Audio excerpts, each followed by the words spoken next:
হাসিনার বড় দালাল জাপা নেতারা ছোট দালাল জিএম কাদেরকে চেয়ারম্যান পদ থেকে সরাতে তৎপর। আওয়ামী লীগের আমলে গৃহপালিত বিরোধী দলের ভূমিকার কারণে অস্তিত্বের সংকটে পড়েছে জাতীয় পার্টি জাপা। এই সুযোগে শেখ হাসিনার শাসন আমলের দ্বাদশ সংসদের মাস সাতেকের বিরোধী দলীয় নেতা ও চেয়ারম্যান জিএম কাদেরকে নেতৃত্ব থেকে সরিয়ে জাপাকে সরকার এবং ছাত্র জনতার অভ্যুত্থানের শক্তিগুলোর চাপ থেকে রক্ষা করার কৌশল নিয়ে সক্রিয় হয়েছেন দলটির বর্তমান ও সাবেক জ্যেষ্ঠ নেতারা। জ্যেষ্ঠ নেতাদের বড় একটি অংশ দলের দশম কেন্দ্রীয় সম্মেলনে দলের নেতৃত্ব থেকে তাঁকে সরানোর তৎপরতায় যুক্ত।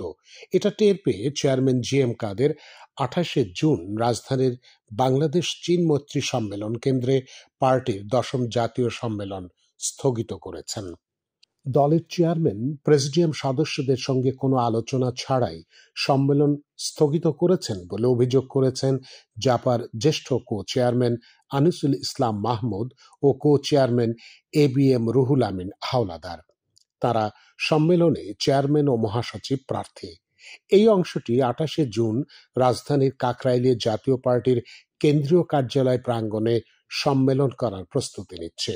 জানা গেছে এই সম্মেলনকে সামনে রেখে তারা সম্মেলনে পার্টির গঠনতন্ত্রের বহুল বিতর্কিত ধারা 20-এর ক উপধারাটি সংশোধনী আনার উদ্যোগ নিয়েছে। এই ধারার ক্ষমতা বলে জাতীয় পার্টির চেয়ারম্যান যে কোনো পদে যে কোনো ব্যক্তিকে নিয়োগ, অপসারণ ও তাঁর স্থলাভিষিক্ত করতে পারেন। এই ধারাটিকে তাঁরা চরম অগণতান্ত্রিক ও স্বৈরাচারী বলছেন।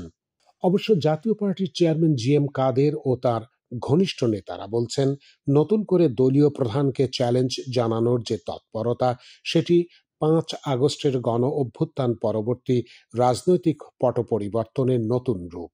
এর লক্ষ্য আগামী সংসদ নির্বাচন, যেমনটা 2014 সালের নির্বাচনের সময়ও হয়েছিল। তখন জাতীয় পার্টির চেয়ারম্যান HM এরশাদ নির্বাচন বর্জনের ঘোষণা দিলেও তাঁর স্ত্রী রওশন এরশাদ ও জ্যেষ্ঠ নেতা আনিসুল ইসলাম মাহমুদ, মুজিবুল হক চুন্নু, মশিউর রহমান রাঙার নেতৃত্বে দলের একটি বড় অংশ আওয়ামী লীগের সঙ্গে সমঝোতা করে প্রায় বিনা প্রতিদ্বন্দ্বিতার নির্বাচনে অংশ নিয়েছিল।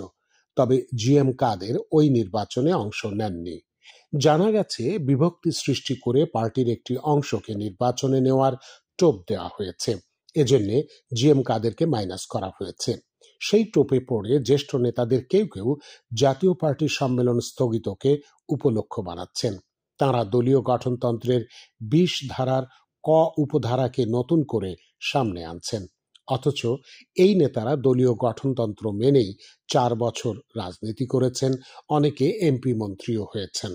এবারের সম্মেলনে দলের জ্যেষ্ঠ নেতাদের ভেতর থেকে গঠনতন্ত্রের 20 ধারার সংশোধনী আনার তৎপরতা টের পেয়ে জিএম কাদের 16 জুন গণমাধ্যমে বিজ্ঞপ্তি পাঠিয়ে 28শে জুনের সম্মেলন স্থগিত করেন। এর বিরুদ্ধে দলের কো চেয়ারম্যান আনিসুল ইসলাম মাহমুদ ও রুহুল আমিন হাওলাদার সহ একাধিক প্রেসিডিয়াম সদস্য এক হয়েছেন।